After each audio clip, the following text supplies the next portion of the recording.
कि 90% student fail हो गए हैं, हु इज रिस्पॉन्सिबल?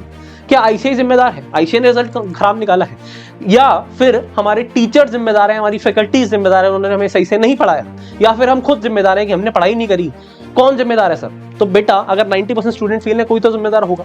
अब इसके अंदर मैं कहता हूं ना ही आईसीआई जिम्मेदार है, ना ही आपके टीचर जिम्मेदार है। सर आप भी सबकी तरह कह रहे हो कि हम ही जिम्मेदार हैं। नहीं बेटा, तुम भी जिम्मेदार नहीं। तो फिर कौन जिम्मेदार है सर? बेटा इस बात का हम खुलासा करेंगे आगे की वीडियो के अंदर।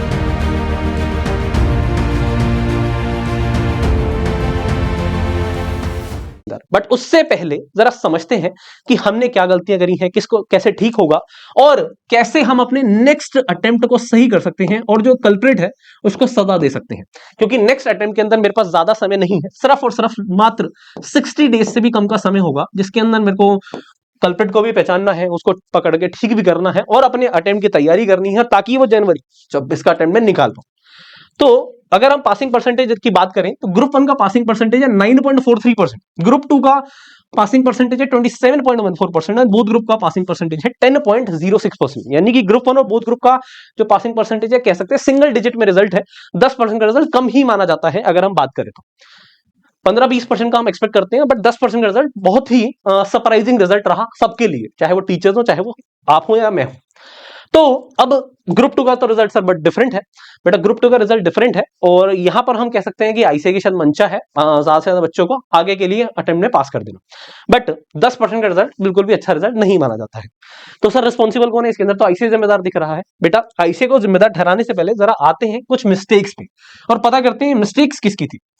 Mistakes number 1, not enough time for revision. बच्चे कहते हैं सर मेरे पास ना टाइम नहीं था रिवीजन का। ओके।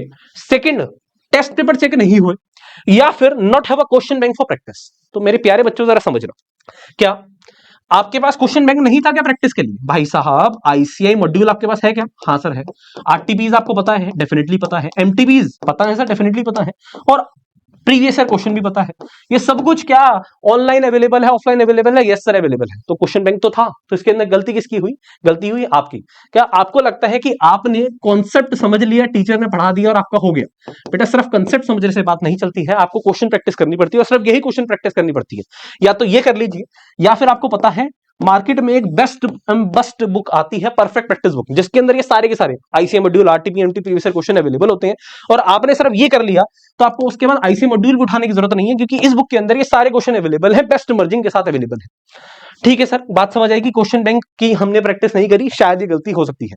और ये मैं गलती ये नहीं कहता कि आपकी गलती है, भाई पढ़ तो रही था ना, आप कंसेप्ट कर रहे थे, बट यहां पर मैं कहता हूं माइंडसेट की गलती है। मैं लग रहा होता है मैं पढ़ लूंगा ना, मेरे को समझ आएगा, ज्यादा अच्छे से कर पाऊंगा, मैं कंसेप्ट को 2 बार पढ़ लेता हूं, बट यहां पर आपके माइंड की गलती है, आपके माइंडसेट की गलती है कि आपको प्रैक्टिस करना कम इंपॉर्टेंट लगता है, इसीलिए। दूसरी, टेस्ट पेपर चेक ना होना। अरे टेस्ट पेपर तो तब चेक होंगे ना भाई जब तुम टेस्ट दोगे। तुम्हें लगता है सर टेस्ट पेपर देना ना टाइम वेस्ट करने जैसा है? तुम्हें क्या लगता है टेस्ट पेपर देखना तो टाइम वेस्ट करने जैसा है? इससे ज्यादा अच्छा तो मैं सर अपने जो बचे हुए चैप्टर हैं उनको पढ़ लेता हूं। टेस्ट देने में क्या टाइम वेस्ट करूंगा? पहले टेस्ट से पहले रिवीजन करनी पड़ेगी, रिवीजन के बाद टेस्ट देना पड़ेगा, उसके बाद जब नंबर कम आएंगे तो डिमोटिवेटिंग फील होगा, टाइम खराब होगा। बेटा ये जरूरी है, बात को समझिए। टेस्ट पेपर तो तभी चेक होगा ना जब तुम टेस्ट पेपर दोगे, और आपको मैं कह के थक चुका हूं कि टेस्ट पेपर के बिना आप सोच ही नहीं सकते कि आप अच्छे नंबर से पास हो जाएंगे। टेस्ट पेपर देना इतना ज्यादा जरूरी है, इस बात को आपको समझना पड़ेगा। अब मान के चलिए कि आखिरी के 60 दिन है ना, अगर आप रेगुलर टेस्ट देते हैं, आप मैं बोल के चलता हूं, अब इस बात को आप ऐसे एज ए चैलेंज ले लीजिए कि आप हर एक सब्जेक्ट के अंदर अगर आप 5 फुल कोर्स टेस्ट, मिनिमम 5 एमटीपीज में कहता हूं फुल कोर्स टेस्ट अगर आप दे देते हैं हर एक सब्जेक्ट के अंदर, और उसे चेक करा लेते हैं, उसके अंदर जो गलती है उसे ठीक कर लेते हैं, तो ऐसा हो ही नहीं सकता कि तुम्हारा अटेम्प्ट नेगेटिव आ जाए, चाहे रिजल्ट 5% आए, 25% आए, बट तुमने 5 एमटीपी दे दी है, धीरे धीरे तुम उसके अंदर इंप्रूव कर रहे हो, तो डेफिनेटली तुम्हारा रिजल्ट पॉजिटिव आएगा। तो जो टेस्ट पेपर ना चेक होने वाली बात है ना, टेस्ट पेपर तो चेक तब होगा ना भाई जब तुम टेस्ट दोगे। और यहां पर भी गलती सर हमारी आप कर रहे हो, नहीं बेटा तुम्हारी नहीं है, क्योंकि पढ़ तो हर कोई रहा था। जो 90% स्टूडेंट फेल हुए वो भी पढ़ रहे थे, बट प्रॉब्लम क्या थी? वो पढ़ रहे थे, वो कंसेप्ट पढ़ रहे थे, देना उनको टेस्ट था। तो यहां पर भी गलती आपकी नहीं है, क्योंकि पढ़ तो रहे थे बट टेस्ट नहीं दे रहे थे, तो इस चीज को आपको ठीक करना पड़ेगा। Not enough time for revision, फिर वही बात आती है सर टाइम नहीं था रिवीजन के लिए। अरे भाई साहब टाइम नहीं था रिवीजन के लिए, उस समय भी तो कुछ कर ही रहे थे ना, आप वही कंसेप्ट में लगे हुए। मैं कहता हूं इसलिए आपको बार बार कि चाहे आप 70% सिलेबस करके जाओ, आप 80% सिलेबस करके जाओ, बट जो 80% सिलेबस है ना, सबसे पहले आपने इसको कंसेप्ट आपको अच्छे से क्लियर होना चाहिए। कंसेप्ट के बाद आपने उसकी अच्छे से प्रैक्टिस करी हो, उसके बाद आपने उसको अच्छे से टेस्ट दिया हो और आपको पता हो कि मेरी कहां गड़बड़ है, क्या ठीक करना है, और उसकी अच्छे खासे रिवीजन करी हो। जब हर एक सब्जेक्ट, हर एक टॉपिक के अंदर आप ये चारों चीजें करेंगे ना, तब आप उस चैप्टर को कहते हैं कंप्लीट हो। बट आपको लगता है मैंने कंसेप्ट कर लिया, बात क्लियर हो गई, तो आई थिंक सो आपको समझ आया होगा who is the culprit. That culprit is our mindset, जो हमें कहता है कि भाई कंसेप्ट पढ़ ले, सिर्फ कंसेप्ट पे नहीं ध्यान नहीं लगाना है भाई, इन चारों चीजों को ध्यान लगाना पड़ेगा, प्रैक्टिस देनी करनी पड़ेगी, टेस्ट देना पड़ेगा, रिवीजन भी करनी पड़ेगी। जब हम अपने माइंडसेट को इस तरीके से बना देंगे ना कि चैप्टर मेरा तब कंप्लीट होगा जब ये चारों चीजें कंप्लीट होंगी, तो डेफिनेटली हमारा अटेम्प्ट पॉजिटिव ही आएगा। सर ये चारों चीजें कैसे कर पाए? बेटा देखिए, अब आखिरी के 60 दिन है तो मैं आपको कहूंगा, प्रैक्टिस तो शायद बच्चों ने करी होगी, बट टेस्ट और रिवीजन पे मेरे को भरोसा नहीं है कि तुमने करा होगा, तो इसलिए मैं कहता हूं आखिरी के दिनों में, अब या तो आपका कंसेप्ट वीक है तो डेफिनेटली आपको कोर्स बाय करना पड़ेगा, अदरवाइज आप टेस्ट सीरीज तो जरूर बाय कर लेना। सर कहां से बाय करें, किसकी बाय करें? तो बेटा टेस्ट सीरीज के लिए आप हमारी बाय कर सकते हैं, एकदम एकदम बेस्ट टेस्ट सीरीज है, इंडिया की नंबर 1 टेस्ट सीरीज है। ऐसा मैं क्यों कहता हूं कि आपने आखिर पेपर से पहले जो भी टेस्ट दिए होते हैं, फुल कोर्स टेस्ट, उसके नंबर देख लेना, वो पेपर में जो नंबर आए हैं वो देख लेना, लगभग आसपास होते हैं, हर एक बच्चे के इतने ही होते हैं। अगर आप जिम्मेदारी से सही सिंसियरली टेस्ट दे रहे हैं तो उतने ही नंबर होते हैं, 5% प्लस 5% माइनस। फॉर एग्जांपल यहाँ के टेस्ट में आपके 70 नंबर आए हैं, तो वहां पर 65 टू 75 के बीच में ही नंबर रहने वाले हैं। ऐसा क्यों? क्योंकि पेपर का लेवल वही है, हमारी चेकिंग जो फैकल्टीज हैं आपको आईसीआई के हिसाब से, आईसीआई के जो स्टैंडर्ड्स हैं उसके हिसाब से मार्क्स प्रोवाइड करते हैं। इसलिए सर प्रैक्टिस के लिए मेरे को तो पीपी बुक भी चाहिए, तो बेटा आप उसके लिए पीपी बुक भी ले सकते हैं और आप पूरा का पूरा कोर्स ले सकते हैं, और 70-80% कोर्स के लिए आपके लिए बैच सर्टिफिकेट बहुत ज्यादा फायदेमंद रहेगा। अब बट यहां पर ना कई बच्चों को पता है दिक्कत क्या आती है, परेशानी क्या होती है उनके साथ, वो कहते हैं सर अब मेरे सोच रहा हूं कि अब ग्रुप 1 दूं, ग्रुप 2 दूं या बोथ ग्रुप दूं, इस चक्कर में बहुत ज्यादा स्कैटर्ड हो गया है। जब से आईसीआई ने 3 अटेम्प्ट निकाले हैं ना, तब से ये बच्चों को दिक्कत बहुत ज्यादा आने लगी है। तो इसलिए हम आपके लिए एक कह सकते हैं सरप्राइज लेके आए, जो है सीए ग्रीन कार्ड स्कीम। ये सीए ग्रीन कार्ड स्कीम क्या है? यहां पर बेटा आपको, आप जैसे इंटर में है तो आपको सीए इंटर प्लस फाइनल्स आपको मिल जाता है लाइफ टाइम वैलिडिटी के साथ। और ये सर बड़ा महंगा होगा, नहीं बेटा बहुत सस्ता है, और उस पर भी इस समय 10% का डिस्काउंट है लाइफ टाइम वैलिडिटी के साथ, मात्र 15,300 में। और इस पे भी 6 नवंबर तक 10% का आपके पास डिस्काउंट ऑफर अवेलेबल है। अरे सर ये तो बहुत सस्ता, inter final life time validity के साथ, यानी कि जब तक आप क्लियर नहीं हो जाते, यानी कि आपका कोई अटेम्प्ट छूट भी गया तो आपको दोबारा पैसे देने की टेंशन नहीं लेनी है, क्योंकि आपके पास ग्रीन कार्ड है, आपके पास लाइफ टाइम एक्सेस है। फॉर मोर इन्फॉर्मेशन आप हमारे हेल्पलाइन नंबर 8888880402 तो इस ऑफर को, इस ग्रीन कार्ड को समझ सकते हैं। आप सिर्फ टेस्ट सीरीज बाय करना चाहें वो भी बाय कर सकते हैं, और आपको लगता है कि नहीं मेरे को कोई कोर्स लेना है स्पेसिफिक, तो वो भी बाय कर सकते हैं। बट ग्रीन कार्ड स्कीम आपके लिए बेस्ट एंड बेस्ट क्यों है? क्योंकि आपको कई बार आप अटेम्प्ट स्किप कर देते हैं, या कोई अटेम्प्ट नहीं निकला, उसके बाद आपका मन कर रहा है मैं दोनों ग्रुप दे दूं या सिंगल ग्रुप दे दूं, तो उस केस के अंदर ग्रीन कार्ड जो है ना आपके लिए बहुत ज्यादा फायदे का सौदा होता है। कोड इसका रहने वाला है रिजल्ट। फॉर मोर इन्फॉर्मेशन आप हमारे 8888880402 नंबर पे कॉन्टैक्ट कर सकते हैं, व्हाट्सएप कर सकते हैं, बात कर सकते हैं। ठीक है सर। अब सर हमें करना क्या है इसके अलावा? बेटा अब देखो, अब अगर हम बात करें हमें करना क्या है, तो करने के लिए आपको सबसे पहले अपने सिलेबस को ना कैटेगराइज करना है एबीसी कैटेगरी में।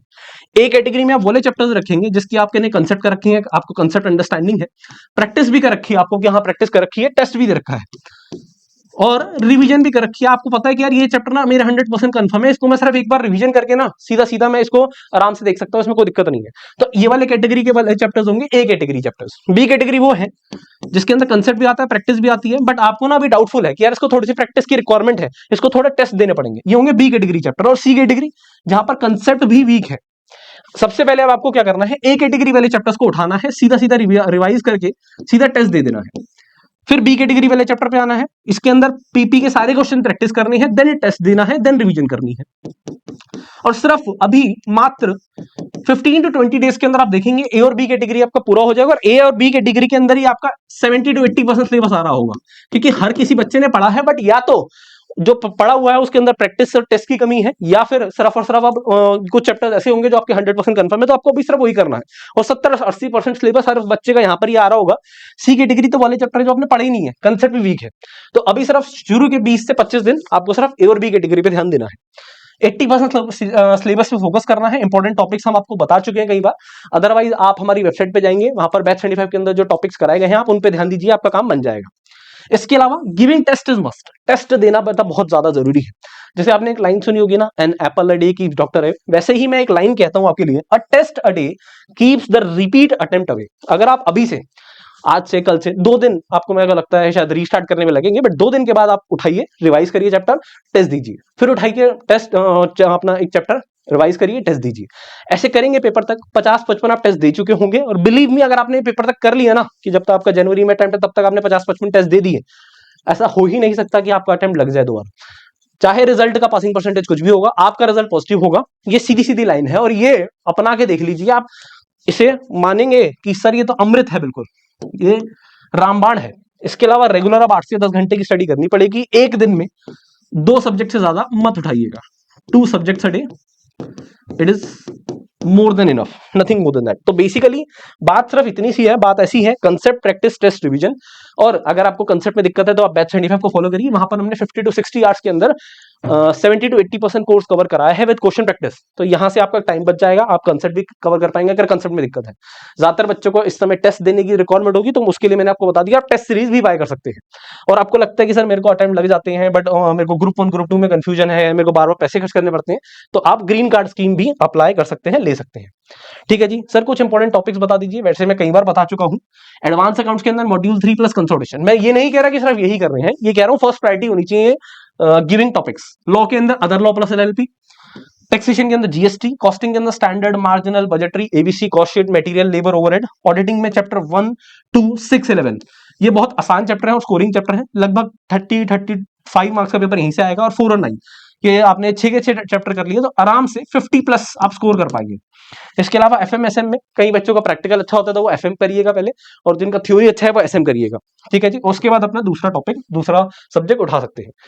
मैं एडवांस अकाउंट सर के अंदर जैसे ये 60 मार्क्स आपको आराम से दिलवा सकता है हर बार। इस बार का अटेम्प्ट उठा के देखोगे तब भी यही था, ये 45 मार्क्स आपका सीधे सीधे स्ट्रेट यहीं से है। तो ये इससे क्या होगा, एक कॉन्फिडेंस बढ़ेगा, और इसे करने में ज्यादा टाइम नहीं लगेगा। मैंने आपको इंपॉर्टेंट टॉपिक्स बता दिए, कौन कल्प्रिट था वो बता दिया, आपको कैसे ठीक करना है इन चीजों को ये बता दिया, आपके लिए क्या सरप्राइज, क्या ऑफर है सीए ग्रीन कार्ड स्कीम, जो आपके लिए कहीं ना कहीं एक फायदे का सौदा रह सकता है, आपको वो बता दिया। टेस्ट सीरीज बाय करना चाहते हो तो वो भी देख सकते हो। उम्मीद करता हूं आज की इस वीडियो के बाद आप अच्छा महसूस कर रहे होंगे, और आप रीस्टार्ट करेंगे। और बिलीव मी, ये जो अटेम्प्ट है ये हमें सिखा के जाएगा कि हमें अपने माइंडसेट को इंप्रूव कैसे करना है। क्योंकि मुझे एक चीज पता है, winners never quit and quitters never win. तो मुझे पता है आप क्लियर करेंगे, और मैं चाहूंगा जिस बच्चे ने वीडियो एंड तक देखी है तो डेफिनेटली आप अपने अंदर वो पेशेंस लेके आ चुके हैं, तो हम नीचे लिखेंगे और इस चीज को मैनिफेस्ट करेंगे, yes I will clear January 26 attempt. और जब जनवरी का अटेम्प्ट क्लियर होगा उसके बाद वहां पर उसे आके दोबारा लाइक करेंगे। ठीक है जी, तो मिलते हैं नेक्स्ट वीडियो में, तब तक के लिए good bye, all the best, thank you, जय श्री श्याम।